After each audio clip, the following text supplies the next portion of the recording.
5절부터 23절까지 보시겠습니다. 누가복음 1장 5절부터 23절까지 우리 한 절씩 교독하도록 하겠습니다. 좀 길지만 또박또박 큰 소리로 같이 한번 하나님께 말씀을 같이 봉독했으면 좋겠습니다. 유대 왕 헤롯 때에 아비야 반열에 제사장 한 사람이 있었으니 그 이름은 사가랴요 그의 아내는 아론의 자손이니 이름은 엘리사벳이라.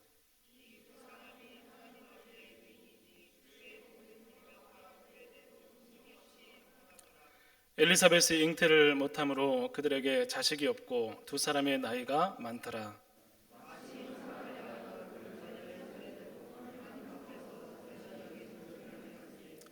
제사장의 전례를 따라 제비를 뽑아 주의 성전에 들어가 분향하고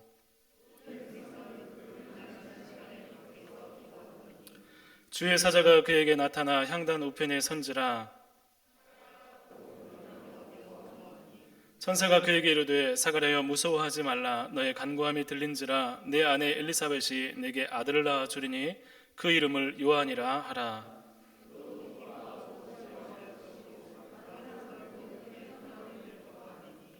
이는 그가 주 앞에 큰 자가 되며 포도주나 독한 술을 마시지 아니하며 모태로부터 성령의 충만함을 받아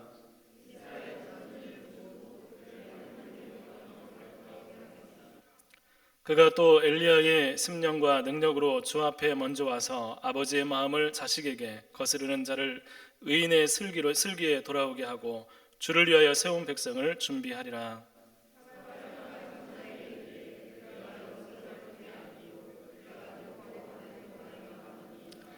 천사가 대답하여 이르되 나는 하나님 앞에 서 있는 가브리엘이라.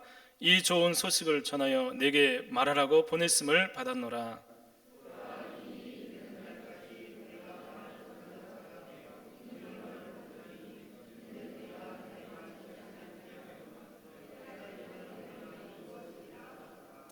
백성들이 사가랴를 기다리며 그가 성전 안에서 제체함을 이상히 여기더라.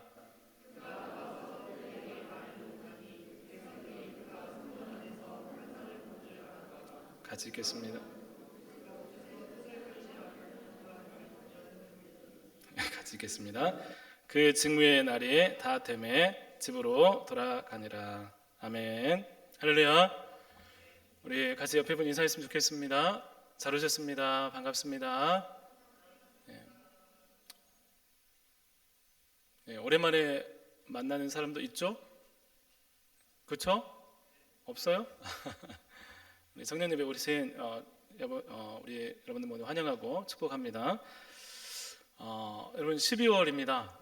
12월인데 12월은 왠지 분주한 분위기가 좀 느껴지는 것 같습니다.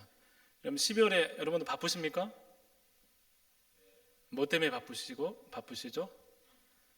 약속도 있고 또 연말이라 해서 분주한 어떤 여러 가지 행사들이 아마 많이 잡혀 있겠죠. 또 내년 준비 여러 가지 생각들을 많이 할 것 같습니다. 분주한 이 12월을 보내는 우리 여러분들에게 정말 12월을 잘 보냈으면 하는 마음이 있습니다. 정말로 12월을 어떻게 보느냐에 따라서 여러분에게 새해를 맞이하는 마음에 정말 역전이 일어날 수 있습니다. 어떤 사람은 새해를 맞이하면서 그냥 해만 바뀌는 거 아니야 라고 생각하는 사람이 있겠지만 12월을 잘 보내면 새해를 맞이하면서 다시 하나님께서 주신 마음으로 새로워질 수 있습니다. 여러분 어떻게 그런 일이 일어날 수 있냐면 여러분 11달 11개월을 여러분 이제 지내왔잖아요. 그 삶도 후회도 하겠죠. 또 정리도 하고 반성도 할 거예요. 그런데 지나간 거예요. 이제 12월에 하나님 앞에 여러분에게 새 마음을 주십시오. 비전을 주십시오. 하나님 앞에 하나님 이렇게 내 삶의 해가 바뀌면서 그냥 지나가지 않도록 여러분 하나님께 기도하면서 여러분 간구하면서 집중하시면 여러분 마음의 역전이 일어날 수 있습니다. 여러분 제가 그 사역을 이렇게 계속하면서 어떤 때는 막 하기 싫을 때가 있어요. 이게 안 맞는 것 같아. 막 그만하고 싶어요. 그런데 12월이 되면 이 마음이 바뀌어지게 되면 그 다음에 정말 놀라운 어떤 일들이 일어나는 것들을 많이 경험합니다. 여러분 12월 한 달, 12월 첫 주 12월 한 달 보내면서 이런 마음에 12월을 잘 보내야지, 무엇보다 하나님 앞에서 우리의 마음을 새롭게 되는 그런 기대감을 가지고 12월을 보낼 수 있는 우리 청년들 될 수 있기를 간절히 축복합니다. 아멘. 12월에 우리는 다른 관점이 아니라 우리가 성탄절을 중심으로 구세주를 대망하는 대림절로 보내게 됩니다. 여러분, 오늘이 대림절 첫 번째 주일입니다.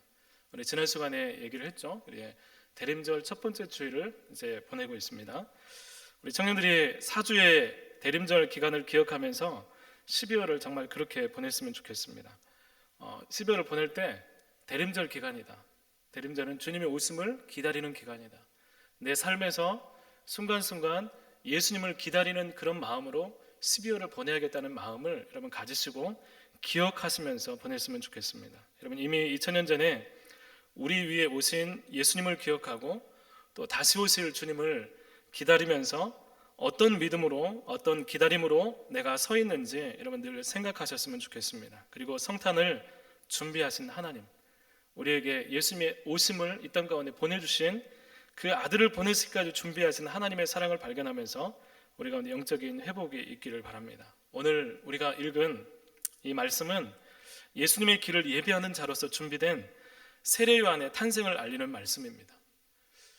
예수님 오시기 전에 이제 세례 요한의 탄생이 먼저 예고되는 말씀이 오늘 누가복음 말씀에 기록되어 있습니다. 하나님은 예수님의 길을 요한이라고 하는 한 사람을 통해서 예비하십니다. 세례 요한이라 한 사람을 먼저 보내서 예수님이 오실 길을 예비하고 있습니다. 여러분, 구약의 마지막 성경이 뭘까요? 말라기예요.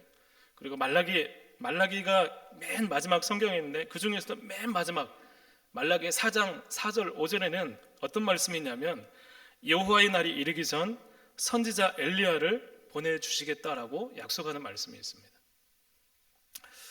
이제 그 엘리야가 와서 아버지의 마음을 자녀에게로, 자녀들의 마음을 그들의 아버지에게로 돌이키는 역할을 할 것이다 라고 하나님께서 약속하셨습니다. 여러분, 그로부터 이제 말라기 선지자가 예언하고 선지자가 이제 성경을 기록한 다음에 그때로부터 400년 동안 권위 있는 하나님의 선지자 내지 하나님의 메신저가 등장하지 않습니다.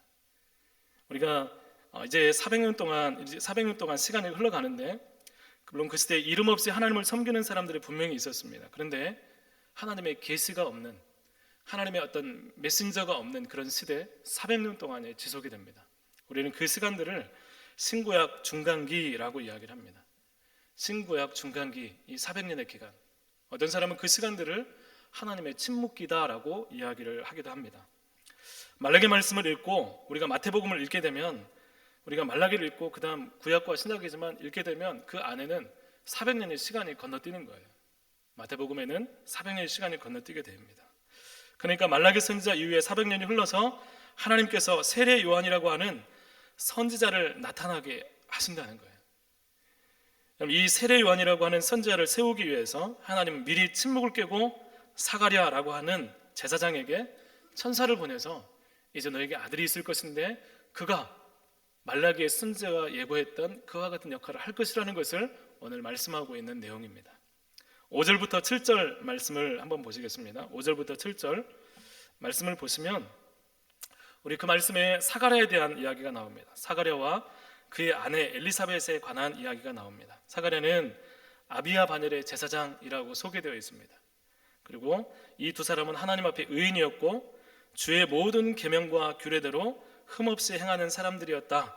그리고 그들은 자식이 없었고 나이가 많았다라고 소개하고 있습니다. 여러분, 이 짧은 세 구절의 정보를 간단히 풀어보면 그 시대는 헤롯 시대였습니다. 헤롯 시대는 어떤 시대냐면 로마의 식민 상태에서 신앙이 무참히 무시되던 그런 시대였습니다. 어떤 하나님을 사모하고 예배하고 하나님을 섬기는 일들이 굉장히 하찮게 여겨지는 그런 시대였습니다. 왕이 태어났다. 우리 예수님이 오셨을 때 헤롯 왕궁에 가서 왕으로 나신 이가 어디 계십니까? 라고 물어봤어요. 그런데 그 이야기를 듣고 율법을 연구하는 사람들이 베들레헴에 날 것입니다 라고 이야기를 들었음에도 불구하고 아무도 그곳에 가지 않습니다. 그리고 오히려 헤롯은 그 이야기를 듣고 나서 2살 아래로 있는 아이들을 모두 죽이는 잔인한 왕의 시대였습니다. 사람들은 말씀은 알지만 말씀이 실현될 것이라고 생각하는 그런 믿음은 전혀 없는 그런 시대였습니다. 뒤틀린 시대. 말씀에 대한 지식과 열심은 있어도 실제로 그 말씀이 응답할 수 없는 어둠의 시대였습니다. 그러면 그 시대 영성으로는 하나님의 말씀이 이루어진다는 것에 대해서 전혀 기대할 수가 없었습니다. 뭔가 하나님의 말씀이 주어져도 사람들은 기대하지 않아요. 하나님에 대해서 생각하지 않습니다. 여러분 어떻습니까? 여러분 이 시간에 하나님께서 우리 가운데 역사하십니다, 하나님 오늘도 우리가 말씀하십니다 라는 말을 들었을 때 여러분 그 말씀을 믿음으로 받아들이십니까? 여러분 마음 가운데 그 말씀이 살아있는 말씀으로 여러분 심령 가운데 새겨지고 고백되어질 수 있는 믿음이 여러분 가운데 있기를 소망합니다. 여러분, 그리고 이 사가랴 가정은 자녀가 없는 상태였는데 그 사실이 그들에게 정말 이 부끄러움과 수치의 어떤 이유가 되었습니다. 자녀가 없다는 것은 오늘날 아이가 없다는 것과 차원이 다른 것입니다. 그 시대에 자녀가 없다는 것은 뭔가 하나님의 징계를 받은 것 아닌가? 뭔가 죄가 있는 것 아닌가? 이건 정말 수치스러운 어떤 일들로 치부되는 그런 시대였습니다. 그래서 자녀가 없는 이 사가랴의 가정에는 어쩌면 기대가 없고 소망이 없는 삶이라는 의미를 담아내고 있습니다. 제사장으로 섬기고 있지만 자녀가 없는, 가정 가운데 소망이 없는 그런 삶으로 살아가고 있습니다. 여러분, 시대도 어둡고 가정도 소망이 없는데, 그런데 오늘 말씀에 보면 사가랴와 엘리사벳은 어떤 사람인가 하면 그럼에도 의로운 사람이었다라고 말하고 있습니다. 하나님이 그들을 보실 때 의인이라고 인정하는 사람들이었습니다. 여러분, 우리는 시대가 바뀌고 또 현실이 달라진 세상, 변화무쌍하게 바뀌어지는 이 세상 가운데서 내가 굳이 믿음을 가져야 될 이유가 무엇인가, 여기에 대한 답을 찾지 못한 사람들이 참 많이 있습니다. 세상을 살아가야 되는데 이 믿음이 나한테 어떤 도움이 될까? 여기에 대한 확신을 갖지 못하면 믿음을 소홀히 하게 되고 교회는 오지만 믿음에 전혀 관심이 없이 살아가는 사람들이 참 많이 있습니다. 거기다가 개인적으로 힘든 일이 있을 때 내가 신앙을 가져야 되는, 그럼에도 불구하고 신앙을 가져야 되는, 이 신앙을 지켜야 되는가에 대한 의심을 할 때가 있습니다. 분주하고 바쁘고 앞을 향해 달려가야 되는데 내가 이 믿음을 더욱 힘있게 가져야 될 이유가 무엇인가 의심이 들 때, 오늘 이 사가랴와 엘리사벳이 그럼에도 불구하고 의롭게 인정받을 때 하나님께서 이 가정 가운데 어떤 일을 행하셨는지 우리가 주목하면서 바라볼 수 있었으면 좋겠습니다. 8절에 보면 이렇게 말씀하고 있습니다. 오늘 누가복음 8절에는 그 반열의 차례대로 사가랴가 직무를 수행하게 되었다라고 말하고 있습니다. 여러분, 다윗 시대에 제사장의 직무를 개편을 했습니다. 이제 성전 예배를 위해서 다윗이 24반차, 24계열을 나누어서 6개월마다 한 번씩 일주일간 성전에 봉사할 수 있도록 24반차, 24개의 그룹별로 돌아가면서 이 성전에 대한 직무를 감당할 수 있는 체계를 세웠습니다. 그리고 지금 다윗의 시대에 만들어진 그 체제가 지금 사가랴의 시대도 이런 24반차를 따라서 제사장 직무를 수행하게 되는 그런 전통이 살아있는 것을 보게 됩니다. 문제는 이 당시 제사장들이 각 계열당 많게는 1000명 정도의 제사장들이 있었다는 거예요. 여러분, 24개의 그룹이 있습니다. 그 그룹에 각 그룹당 1000명 정도의 제사장이 있다면 그 당시에 제사장이 몇 명 정도였을까요? 24,000. 적게는 2만 명에서 2만 4천 명의 제사장들이 당시에 존재하고 있었습니다. 그러면 여러분 생각해 보십시오.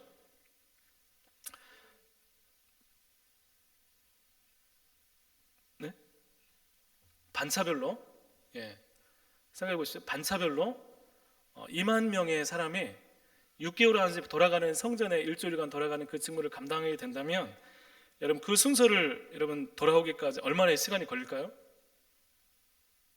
계산이 빠른 사람. 영어가 계산이 안 됐네. 그럼 다 계산이 안 되는 거죠.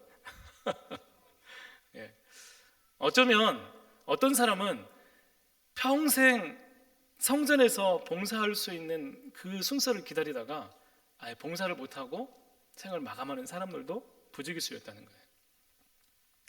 이런 자기 차례가 오지 않을 수도 있습니다. 그래서 제사장의 직무를 감당하는 것은 제사장들에게 너무나 큰 영광이었을 것입니다. 이런 제사장 직무가 사가랴에게 다가왔는데 오늘 8절 말씀 맨 첫머리에 뭐라고 시작하고 있습니까?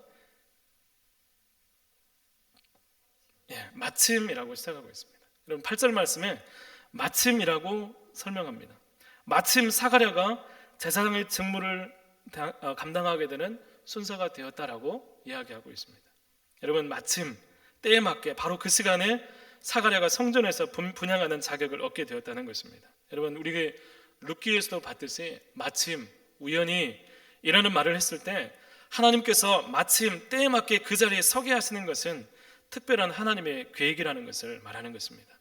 여러분 예수님께서 이제 하늘 보좌에서 내려오셔서 이 땅으로 임하시는 메시아가 오시는 그 길들을 예비하는 세례 요한의 탄생이 바로 성전에서 만난 하나님께서 주신 일이고, 이를 위해서 사가랴를 성전에서 만나시려고 마침 제사장 직무라는 영광스러운 자리를 하나님이 준비하신 것입니다. 이런 마침과 우연히는 그 삶을 하나님께 맞추며 살아가는 사람들에게 나타나는 현상입니다. 여러분 하나님께서 우리에게 마침 하나님께서 이렇게 해주셨어, 때마침 하나님께서 나에게 이런 은혜를 베푸셨어 하는 것은 내가 아무렇게나 살아갔을 때 찾아오는 것들이 결코 아닙니다.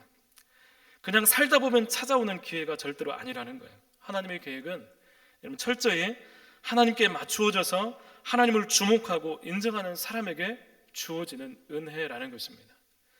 여러분이 매일매일 기도하고 매일매일 하나님을 찾으면서 하나님을 주목하면서 하나님의 뜻을 기다리며 살아간다면 하나님은 우리 가운데 마침, 때마침, 때에 적절하게 베푸시는 하나님의 은혜를 우리는 경험할 수 있게 된다는 것입니다. 우리가 왜 인내하고 기다려야 되는가? 그럼에도 불구하고 왜 예수님 믿고 의지해야 되는가? 다른 무엇보다도 귀한 분이 예수님임을 인정하는 그 삶에 하나님께서 반드시 마침, 때마침, 시간에 적절하게 그 삶에 하나님의 계획을 준비하시기 때문입니다. 여러분 내 계획이 아니라 하나님께서 준비하신 일들이 내 삶에 사모하는 것이 될 수 있는 여러분들의 믿음이 되기를 바랍니다. 여러분 대림절은 기다림의 시간입니다. 예수님을 기다리는 거예요. 그냥 예수님이 오신 그날을 기다리는 사람은 아무렇게나 기다리는 것이 아니에요. 우리가 예수님을 기다린다, 12월 대림절을 보낸다 했을 때 그 기다림은 주님께 관심을 두고 예수님께 초점을 두고 그 주님이 오시기를 마음 가운데 사모함으로 기다리는 거예요. 여러 가지 분주하고 바쁜 일들이 다 나뉘어진 마음 가운데 기다릴 수 없습니다. 여러분 하나님 말씀을 따라 기다리면서 순종하면서 믿음을 지키는 사람에게 하나님이 역사하심을 믿고 여러분 청년들을 제대로 12월 한 달 동안 예수님을 대림하는 그런 절기가 되기를 간절히 소망합니다. 오늘 11절 말씀에 보면 드디어 사가랴가 성전 안에 분향단에서 분향할 때 주의 사자인 천사 가브리엘이 분향단 우편에 서게 되었다, 나타났다라고 말하고 있습니다. 여러분 성전에서 기도하고 있는데 갑자기 천사가 나타나면 여러분 기쁘겠어요? 무섭겠어요? 좋아요. 좋으면 좋죠. 근데 기도하는데 갑자기 뭔가 탁 나타나면 두려울 수 있어요. 무서울 수 있어요. 여러분 그 당시만 해도 여러분 계시가 없는 상태. 여러분 몇 년 동안 계시가 쉬었다고 했죠? 400년. 400년 동안 하나님의 계시가 없었어요. 400년 동안 하나님 무엇을 행하실지 아무런 사인이 없는 기다림의 시간이었습니다. 당시 메시아에 대한 열망이 대단했지만 하나님이 어떻게 하시겠다는 사인이 없어요. 그런데 누구도 알지 못하는 사이에 성전에서 그저 하나님 앞에서 의로운 삶을 살았던 사가랴에게 드디어 하나님의 계획을 알려준 사자가 나타난 거예요. 여러분 400년 동안 잠잠했다가 이런 일이 생긴 거예요. 여러분 사가랴에게 가브리엘이 이야기합니다. 너의 간구함이 들렸다. 너의 간구함이 들렸다. 여러분 400년 동안 하나님의 계시가 중단된 침묵 가운데서도 사가랴가 무엇을 했냐면 하나님께 간구하고 있었다는 거예요.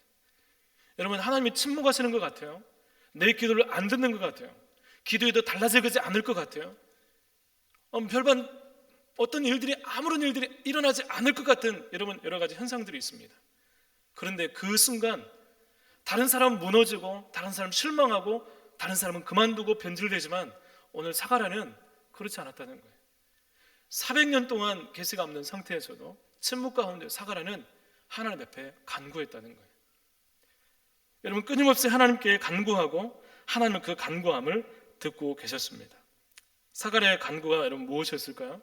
오늘 말씀을 보면 마치 아들을 간구했을 것 같은 그런 기도로 착각하기 쉽지만 그렇지 않습니다. 뒤에 보면 만약에 기도를 간구했으면 사가랴가 응답을 받고 기뻐했을 텐데 저 나이가 많은데요, 저 안 될 것 같은데요 라는 반응을 봐서 사가랴는 아들을 위해서 간구한 게 아니라 그 시대의 영적인 어두움들, 로마의 식민지 상태에서 다양한 문화들 가운데서 신앙이 타락하고 또 신앙이 변질되고 또 무너지는 이 백성들의 구원을 간구하는 기도를 드린 것으로 많은 사람들이 이야기하고 있습니다. 하나님 앞에서 의롭게 선 사람들, 하나님 앞에서 의롭게 살아가는 사람들은 여러분 그런 기도를 합니다. 내 개인적인 기도가 아니라 나만 살면 돼가 아니라 하나님 앞에 의롭게 선 사람들은 이 세상에 살아야 우리가 살 수 있다는 그 믿음을 가지고 하나님께 나가는 거예요. 긍휼히 여기고 세상을 향해서 기도하는 것입니다. 이 땅을 위해서, 이웃을 위해서, 구원을 위해서 기도하게 됩니다. 여러분 이런 기도가 하나님께 들려졌다는 것입니다. 여러분 이 하나님께 들으셨다는 것은 침묵 가운데 계시지만 하나님께서 사가랴의 그 기도하는 모습, 삶을 하나님께서 보고 기억하고 계신다는 것입니다. 그러면 우리가 이런 생각을 할 수 있습니다. 그러면 하나님은 팔짱 끼고 침묵하시면서 그래 너 열심히 기도하는구나, 내가 다 듣고 있어, 이렇게 하나님께서는 말씀하신 걸까요? 하나님께서 기도를 들으셨다라는 것은 어떤 의미일까요? 여러분 하나님은 사가랴의 기도를 들으시면서 가만히 계시지 않았습니다. 침묵의 시간 가운데 하나님은 아무것도 안 하신 게 아니에요. 침묵하셨지만 결코 아무것도 안 하시지 않습니다. 기도의 응답을 위해서, 이 사가랴에게 이 기쁜 소식을 전하기 위해서, 메시아의 오심을 위해서 하나님께서는 이미 세상을 움직이시고 모든 것을 준비해 놓고 기다리셨습니다. 여러분 많은 학자들이 예수 그리스도의 복음이 왜 그렇게 빨리 전달될 수 있었을까 하는데 동의하는 부분들이 몇 가지가 있습니다. 여러분 그것은 바로 신구약 중간기 가운데 나타난 일들이었습니다. 왜 예수님의 복음이 그토록 많은 사람들이 빠르게 전파되고 또 복음이 확산될 수 있었을까? 첫 번째는 여러분 신구약 중간기 가운데 팍스 로마나 로마의 평화의 시대가 지속되었다는 거예요. 여러분 이 로마의 평화의 시대가 지속되면서 이 사람들이 길을 닫기 시작합니다. 로마는 기병들의 신속한 이동과 안정을 위해서 모든 길을 로마를 중심으로 닦아 놓았습니다. 모든 길은 로마로 통한다 라는 말이 들릴 정도로 길을 굉장히 잘 닦아 놓았습니다. 여러분 이 로마로 통하는 이 길, 기병이 다니던 이 길이 쉬워졌고 이렇게 준비된 길이 이후에 복음을 위해서 준비된 길이 되었다는 거예요. 길이 굉장히 쉽게 빠르게 전달될 수 있어 복음이 그만큼 쉽게 전달될 수 있었다라고 사람들은 이야기합니다. 또한 언어가 통일되었다는 것입니다. 여러분 히브리어는 굉장히 어려운 언어입니다. 그런데 이 알렉산더 대왕이 헬라 제국을 통일하고 정복하면서 그리스 문화가 이제 전파되게 됩니다. 언어가 통일되고 그 시대에 헬라 구약본 번역본인 70인역이라는 성경 번역본이 출간됩니다. 그래서 히브리어를 알지 못하는 사람들이 성경을 접하고 복음을 받아들이는데 큰 공헌을 하게 된 것입니다. 여러분 이 신구약 중간기 가운데 복음을 위해서, 예수님 오실 길을 위해서 침묵하셨지만 일하신 하나님의 손길이 바로 이와 같은 역사적 손길 가운데 나타나게 되었다는 것입니다. 하나님은 역사를 준비하시고 때가 되었을 때 사가랴에게 주의 길을 예비할 아들 메시아이신 예수님을 역사의 전면에 소개하는 선지자로서 요한을 보내실 것이다, 요한을 나게 하실 것이라는 말씀을 사가랴에게 주고 계신 것입니다. 한 해를 마무리하면서 우리 청년들 가운데 한 해 가운데 하나님께 실망한 분들이 계십니까? 여러분 한 해께 열심히 기도했는데 기도해도 안 되고 모든 것이 좀 신앙적으로 무너지고 하나님을 기대할 수 없는 여러 가지 신앙적인 모습들이 하나님이 없는 것처럼 느껴지는 그 모습들이 여러분에게 있습니까? 오늘 사가랴를 쓰시는 하나님은 400년의 침묵에도 하나님을 기대하는 것이 옳다고 우리에게 말씀해 주고 있습니다. 혹 하나님의 침묵이 힘겹게 느껴져서 하나님이 내게 응답하지 않는 것 같아서 믿음을 놓아버리고 다른 방법들을 찾고 다른 수단을 찾는 분들이 계시다면 400년을 넘어서 하나님 말씀하신 침묵을 깨고 다가오신 이 하나님을 기억하면서 그럼에도 불구하고 간구함으로 하나님께 나갔던 사가랴를 보면서 우리의 믿음을 다시 한번 세울 수 있는 여러분들이 되기를 간절히 소망합니다. 침묵하는 것 같지만 하나님은 일하십니다. 하나님의 때에 우리가 맞추어질 때 하나님의 일하심은 반드시 우리의 삶에 사가라처럼 드러나게 됩니다. 하나님이 개입하시면 여러분 문제가 해결됩니다. 소망이 회복이 됩니다. 모든 영역에서 새로운 기대감으로 채워집니다. 이 일은 하나님만이 하실 수 있습니다. 우리의 삶, 어디로 갈지 모르는 삶, 12월 내년을 준비하는 수없이 많은 계획들 가운데 하나님이 없는 계획이 아니라 하나님이 중심이 되어서 그 하나님께 간구함으로 여러분의 계획들이 세워지고 새해 그 많은 일들 가운데 하나님의 놀라운 일들을 경험할 수 있기를 바랍니다. 여러분, 사가랴가 이야기합니다.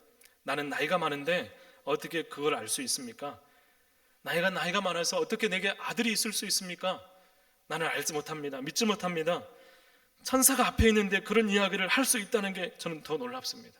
여러분, 면전에 천사가 나타나서 하나님 메시지를 준다면 여러분 그 말을 여러분 의심하겠습니까?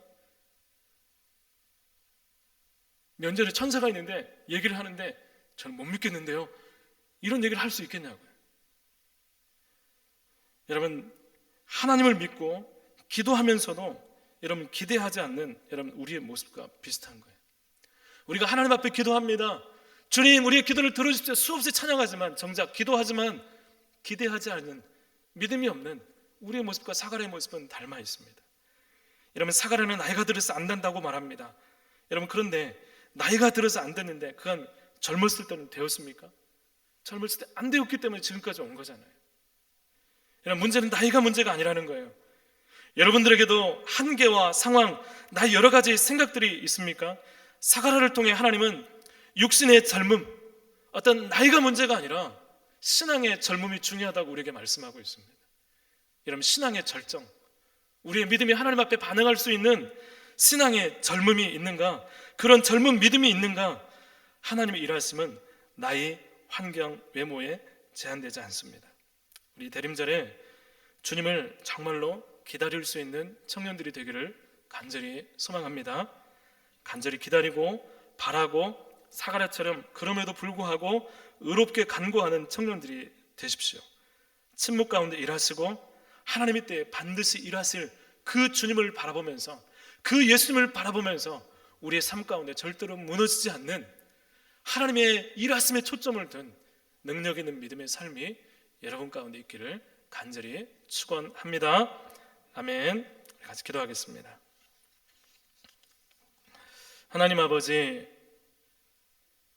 주님의 오심을 예비하기 위해서 끊임없이 하나님 앞에 간구했던 사가랴를 찾아가시고 그 간구함을 들으시고 또 주의 길을 예비하는 요한의 탄생을 예고하신 하나님 말씀을 보게 됩니다. 주님, 우리도 때로는 실망할 때가 있습니다. 여러 가지 침묵 가운데 더 이상 기도하고 싶지 않을 때도 있습니다.